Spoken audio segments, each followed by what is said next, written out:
Welcome to 90 Day Fiancé, before the 90 days. In this episode, somebody lies. Somebody's awful. Somebody gets an Olden shower with a G. What else happens? Oh, I was like, people are awful. Season 6, episode 10, Sex, Lies, and Videotapes, which I have to tell one story, which I've never seen that movie, but what I know of it is that James Spader is in it, and a gal that I used to shoot archery with quite a bit married him, and she was the set decorator on that movie, and that's where they met. And so I didn't know that because she didn't professionally take his name, and so I only knew it much later when someone was like, oh yeah, I was talking to so-and-so because she was a set decorator when we did the reality show that we worked on. And I was like, oh, I didn't know that. He's like, yeah. Now she does, she stages houses in LA, and she's very, very good. And they're I don't know if they were like divorced but not divorced for a long period of time, where he was doing his own thing but he was still legally married. I do think they eventually got divorced. Anyway, not a great episode. Oh, no? Because we got 6 of the couples. The one couple I'm interested in, David and Sheila, were not there. And a lot of the couples were literally like one minute conversation and we never saw them again. And so there was just a lot of like we can tell you what they said, but it might take us like 30 seconds because nothing happened. I mean, we will, but it was a lot of like, oh, there's some, get your puke bags ready. I mean, Jasmine and Gino, okay, you can't, it's too early for you to do that, even as a joke, because I'm gonna lose my mind. Accurate. Because it's awful. I'm gonna put them last so that the people who are so violently against them do not have to watch it. Oh, but they're so nice and sweet. I can't understand why anyone wouldn't like them. It's like they fell off of a different show from a different station. On a different planet, in a different And I don't find them interesting, and I know that a certain amount of this is like, oh, we have to become the most interesting couple so we can... I have no interest in it. If we didn't recap the show, I would start fast-forwarding through them. But, you know, it's kind of silly. Reminder, in 2 weeks, Sister Wives is back, or I guess 13 days because today's Monday. And we will be recapping the show. That will obviously be our #1 priority on Monday. We will continue to recap the show until it's done because I like to wrap things up. But it'll appear on, it's a much lower priority, and we'll recap it on Tuesdays. Or Wednesday or some other day. Some other day, but we will not, Sister Wives is our priority. We will be doing, to be clear, because a lot of people have asked this, about the YouTube stuff, it will still appear on YouTube the same as always. So the show airs on Sunday night. We will probably watch it Sunday night, and then Monday morning we will get up, take our child to school, and then we will film and release it, hopefully around 10, 11 in the morning. It'll be up, and that will be available for everyone, even if you're not on the Patreon. We might do something new for the Patreon. I have an idea. We're going to test it today, hopefully, or tomorrow. Depends on when some of the stuff arrives. But that will be new things that we haven't previously done. Everything we've always done for Sister Wives in the past will still be available, whether you're on Patreon or not. We just have to say that. So I'm going to go in order of people that we actually saw. So Misha and Nicola. They get up, they talk. She says that she's concerned. He says to the camera that he's shy, and it's a cultural thing, and so maybe he needs to show her more affection because they don't do that. That's not what I think is happening. It really seems like he just doesn't like her. Well, or that he's... Okay, how do I say this? With words? Well, it just seems that he might not be that into women in general. I'm not saying he's gay. I'm just saying he doesn't... He seems to think that he likes her and what he's doing is sufficient. And there's no reason she needs to be asking for more. But he doesn't seem... I mean, he has the energy of like a non-horny 13-year-old boy who still thinks girls are kind of gross. Where he's like, I don't know, I told you that you were my girlfriend, isn't that sufficient? And she's like, no, because you don't seem to like me. And he's like, I don't know, girls are yucky, I don't know. So I'm not trying to like get at whatever he's going on, like if he's asexual or, because he doesn't seem to, when he says he hasn't dated in a long time and he doesn't seem really that eager to date, he's like, hey, we just met, let me show you a tour of a church. This is I'll see you in a few years. It just seems very, very much like a confirmed bachelor. Like, he just doesn't seem that into, like, moving forward with a relationship. And I kind of feel like if he hasn't kissed a girl in, like, what was it, 15 years or something? And he's not super eager to get back to it. It just seems like, hey, maybe he's just a happy bachelor. Just him and God. That's all he needs. That was it. We'll go to Tyree and Carmela. Once again, I would be interested in seeing what's happening because I am curious as to what happens with the catfish, but the way they're dragging it out, it should have been like the first 3 episodes and then they got rid of them. You know what I'm not interested in? An adult playing pretend. Well, so all that happens is he tells his family, so this Carmela, this is the woman whose pictures were used. They said, you know, there is a chance that she could be involved in this in the sense that maybe someone came to her and said, hey, I want to catfish a dude. We'll pay you this amount to provide pictures. And she's like, sure, why not? Because she already has an adult website. She's several. She has listings on many, many, many adult websites, escort sites, things like that. Some sort of, they didn't say OnlyFans, but it sounded like it could be an OnlyFans or something equivalent to an OnlyFans. I don't know, but he was... Still playing pretend. He was basically like, hey, do you want to be on TV? And she's like, oh, I love that TV is the magic word. That's not what they said, but that's what my interpretation is. So him and his 2 sisters, who look long-suffering, are going with him. Probably to make sure that he doesn't, like, give her his credit card as soon as he meets her. They fly out. He sits in a restaurant. That's as far as they get. They couldn't even give us... I'm a terrible person, but I'm sure as soon as he found out she had a website, I'm sure she got his credit card info. Oh, that could be. He says he is still messaging Carmela, but he's been ghosted since that happened. So, there you go.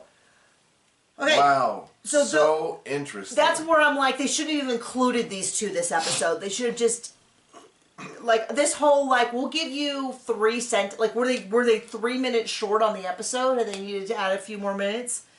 So then we'll go to an actual couple, which is, not an actual couple, but something that actually happens, which is Cleo and Christian.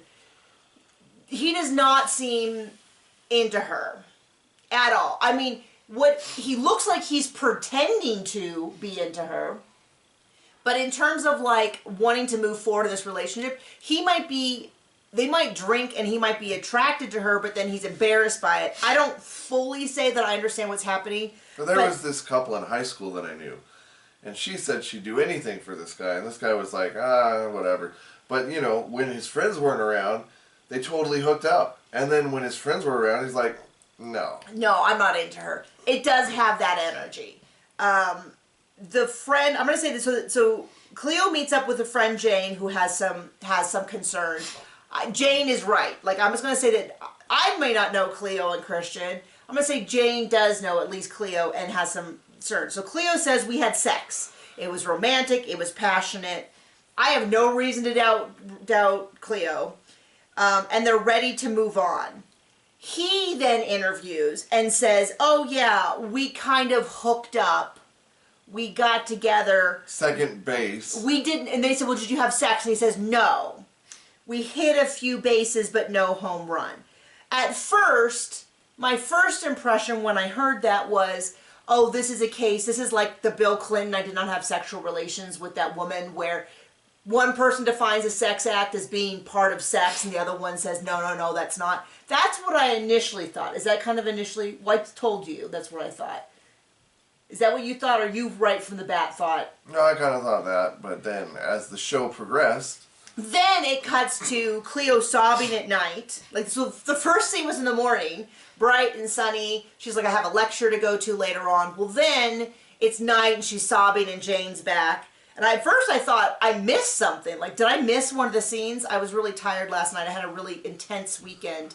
Not in a bad way. I went to a clinic to learn how to do horse archery. Very exciting because I'm a lifelong horseback rider. Not a great, like, I'm not claiming to be great at it, but I've ridden horses my whole life. And I have a horse, and I've been looking, well, I can stay on, but I can't jump, I don't rodeo, I don't do any of those things. We did like trail riding. But we have a gathered horse. cows, which cattle. is not easy. It's like herding cats, but they're bigger. But they're bigger and they can hurt you, and they're stupid. And you yell at them. Let me tell you one story. So cows naturally tend to follow draws. So a draw is where like the land comes together and they follow draws. They tend to follow Almost like a valley. and like a valley. We call them draws in hills and stuff and ridges. So and they like to follow roads. So in general, they're actually not. Once they've been moved a few times, they tend to kind of get it. They'll just kind of, if there's a road, they'll keep going on it. As long as you kind of... Until one gets a wild burr up there. Now, this is oversimplifying because they're always ducking out into the trees. They don't really want to move. They want to sit down and stuff. But in general, if you are pushing cattle and you hit a road, their instinct is kind of like, oh, a road? That's easier. Kind of like if you were moving kids. And, you know, like they're everywhere, but if you hit like a sidewalk, a lot of them will keep going. Anyway, early on, we had these really young ones, and I was trying to move them down up a draw and into a road so they'll go. And they hit the road, and they were like, they just completely splayed out. It was just me. Disperse. Run away! So I'm on one side, I'm on the other. I'm trying to get him, and I'm like, no! Stop! Because I've been doing this for like 10 minutes, and then they all get rattled, and then they start getting worse, and they start going like, I don't know, should I just go straight into this tree? Should I just jump into this river? Like, what's going on? No! And I was yelling, and all of a sudden we had walkie-talkies. All of a sudden the walkie-talkie I hear, Nikki, just hold on, I'll be there in a minute. Because they could hear me screaming. But that was like one at a time. Anyway, long weekend. So I thought maybe I had zoned out, but apparently I had not. What had happened was, off camera, she's talking with Jane, and she's like, you know, I thought that we had we had sex, and he was feeling more open and honest, and then I started getting these text messages from him, and the first one was like, hey, did you tell anyone we had sex? And she's like, yeah, I told production and my friend, like, why wouldn't I? And he's like, oh, I just think maybe that's kind of private, and maybe we shouldn't share that, you know, just yet. And all this, like, hemming and hawing. And she's really upset because she's like, we had this big conversation about how you care about me, you want to go to the next level. It sounds like he is having buyer's remorse or something. I really do think, I mean, my impression is that he is worried about what people are going to think that he had sex with a trans woman. That's what it seems like. I'm no expert in those kind of issues. It just, what your example of like, oh, and I'm sure a lot of people have experienced this, which is like, a guy's really into him, but then like he's worried if his friends aren't going to think she's hot enough, or she's too nerdy, or their body doesn't look the way that he expected, and so then he treats them like crap in public. That's what the kind of vibe I'm getting off of him. And I do wonder if maybe he doesn't drink and he's like all in, and then I don't know why he went on the show if he has all these worries. Maybe he didn't think it was a big deal and then his family freaked out. I don't know. Maybe he signed up when he was drunk, because if you told me he was an ongoing alcoholic, I would also believe that.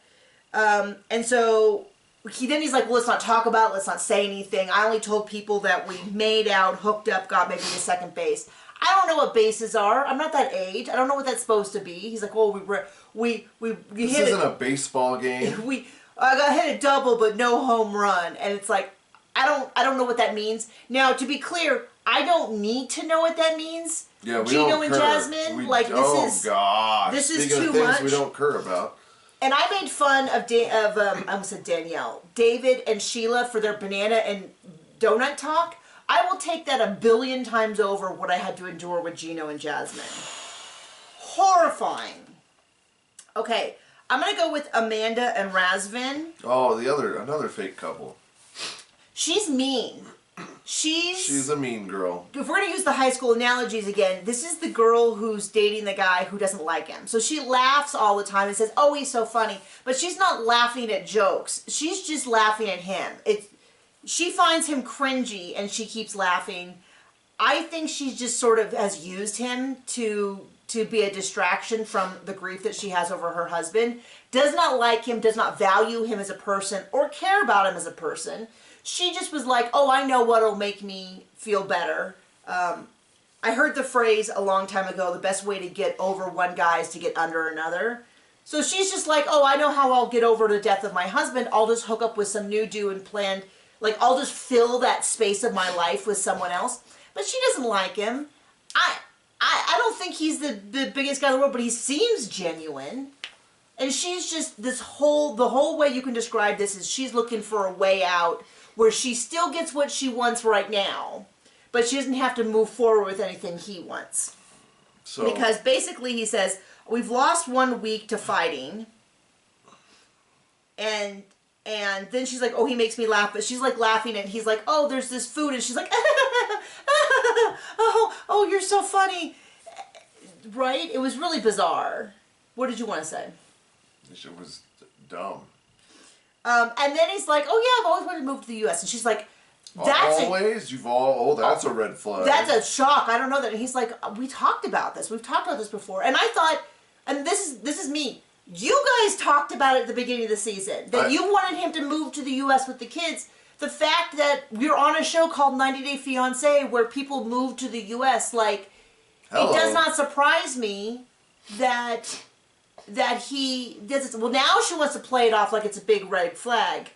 But it's always been, you know, like, he's like, we already discussed this. And she's like, no, I would have remembered because that's a huge red flag. You're clearly using me. And I'm just like, this is just her constantly trying to keep getting whatever it is that she needs, but not actually give him anything that he wants or needs, and keep him away from his family and his kids. When we started the show, I was like, I don't know why she's leaving her kids to go do this. Well, now all of a sudden she cares about the kids. She's like, that's a red flag. I have to be careful. They go and meet his friend Diana, and she's just like, looks at her and goes, you hate him. I see it in your eyes. This is a toxic relationship. It's unhealthy. And she's like, how dare she call me toxic and say that our relationship is toxic? No, she didn't pick up that she got called toxic. Our relationship is not toxic. No, honey. She said you were. Is that what she said? Yeah. Okay. And she was nail, meat, hammer. And then she's like, they're like, oh, you didn't bring your swimsuit? And she's like, no. And he's like, oh, she's on her period. And she's like, oh, how dare you? And I'm like, last week you told the camera and you told this whole world. You told this long conversation. So yeah, I'm also kind of squeamish about those things. I'm now in my 40s, so it's a little less like, oh, how dare anyone know that I have a natural biological function. But a wandering uterus. There's a joke John has made for decade now because we watched about the historical documentary of how they didn't think women could ride trains because they believed that your uterus wandered about your body, and if you went on a train, it would get lost or something. So he always talks about my wandering uterus. We need to explain though that it is not something you truly believe.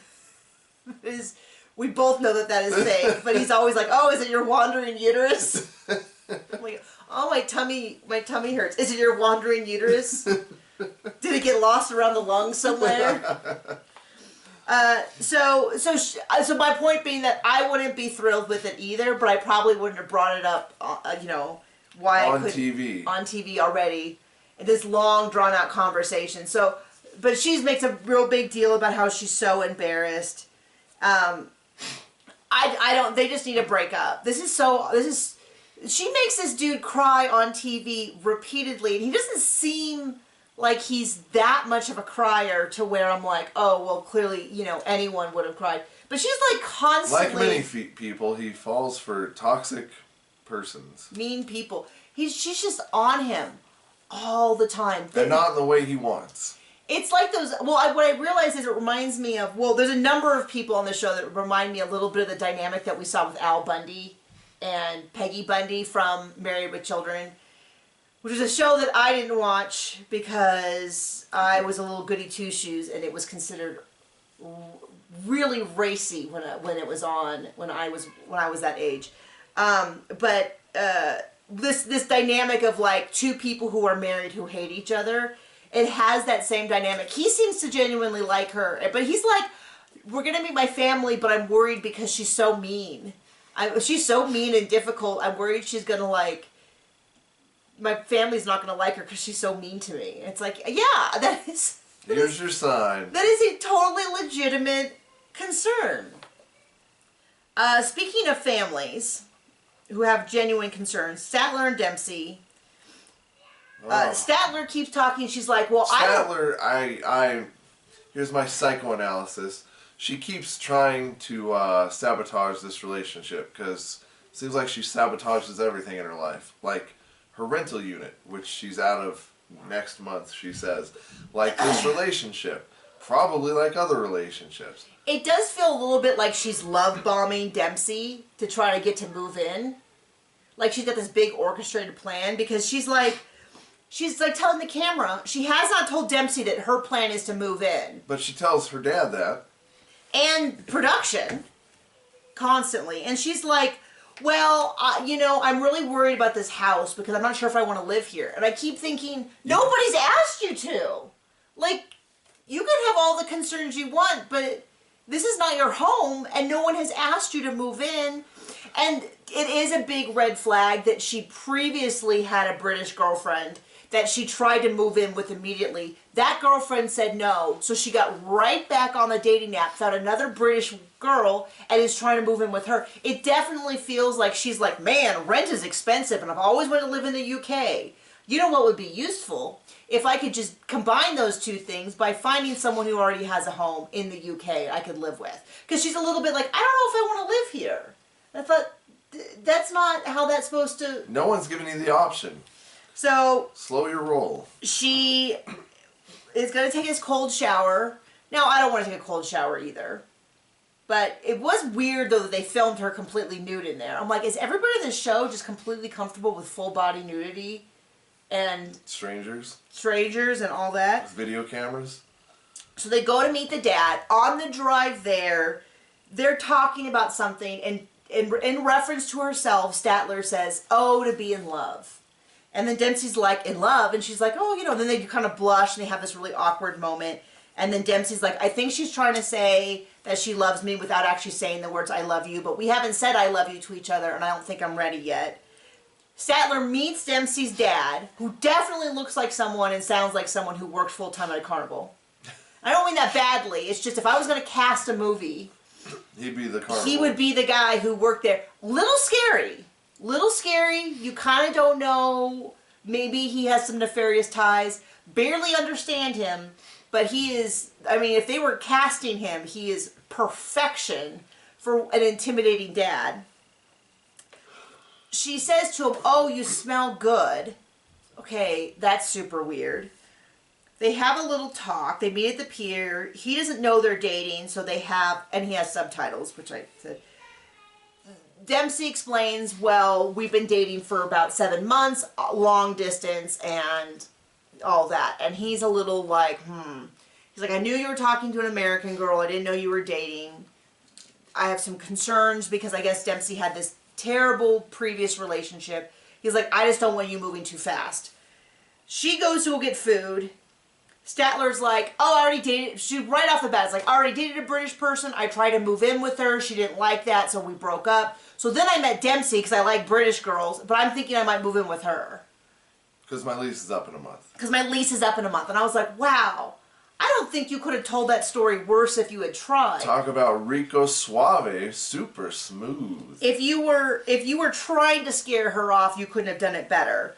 My lease is up back home, so I thought I just might move in. Self-sabotage at its finest. So Dempsey and Daddy talk, and he's kind of like, I was waiting for him to be like, are you aware that she wants to move in with you already? That didn't happen. That kind of surprised me. So he's like, she rushed here before.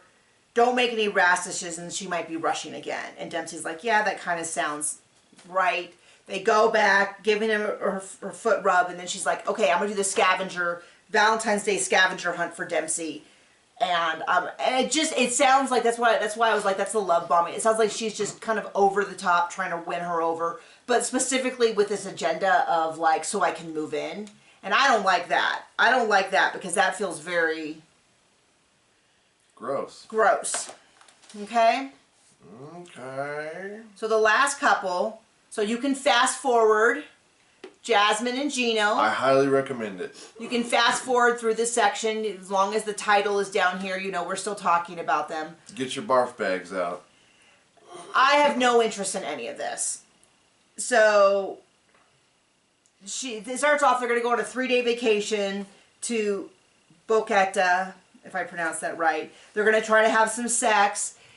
She, right off the bat, is complaining because she's like, oh, here. And he's like, oh, you have to hold it right here. She's like, I thought you would take all the bags. And he's already got 2 full bags. And I'm like, everything she does annoys me.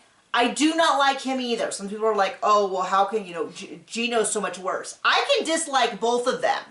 I am perfect. I do not need to pick sides in this. I cannot stand listening to her, hearing her talk, but it does not make him a good guy. I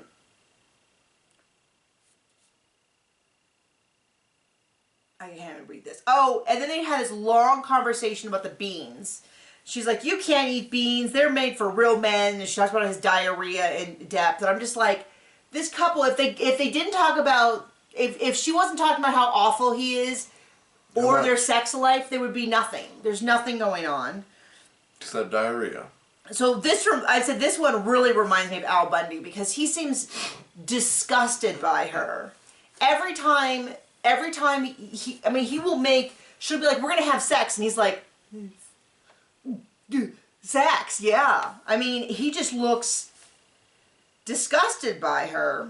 So they arrive, they get into robes. She takes off her robe. She's in this little sexy outfit. She gives him handcuffs and a ball gag.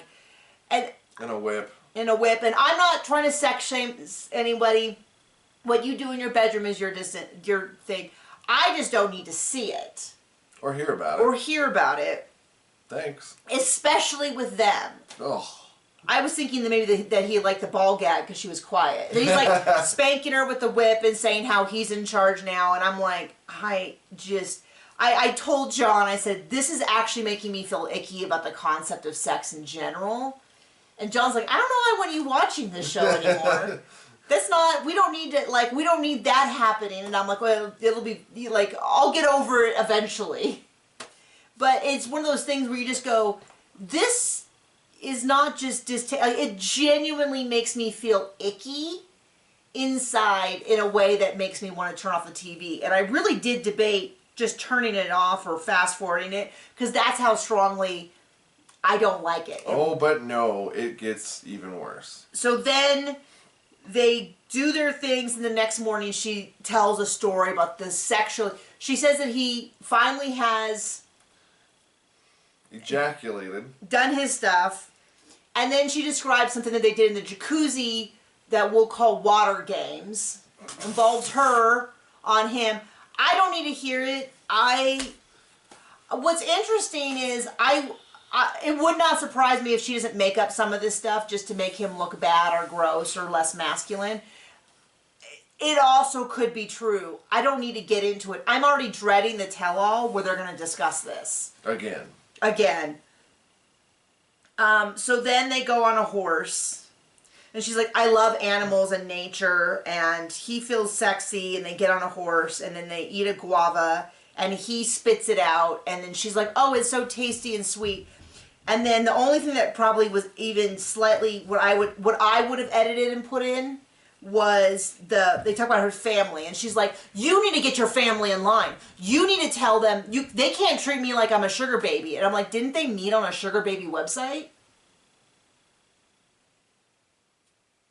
Like, oh, I'm sorry that they're calling the cat a cat.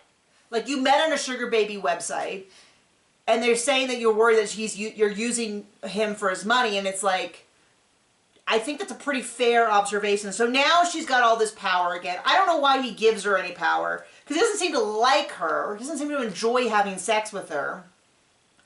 The only thing I can think of is that it shows in the previews that he wants to have a baby. Now, I would rather not have children than have children with the wrong person. We barely had a choice to have children, but we had a child together. We had a children, a singular children. We have a child, and it is so hard I cannot. I mean, it's hard for us when we're a team, and we love it. And we. I mean, we do know we love our son. Just to be clear, but it's still difficult work. Yeah. With people that you love, I cannot imagine doing it with someone that you already detest, who is clinically insane. You know what I mean? Like, it's wild. And she posted something on Instagram about how offensive it is that people think that her sister could be her daughter, and how it's disgusting, and people are like, you guys are so disgusting.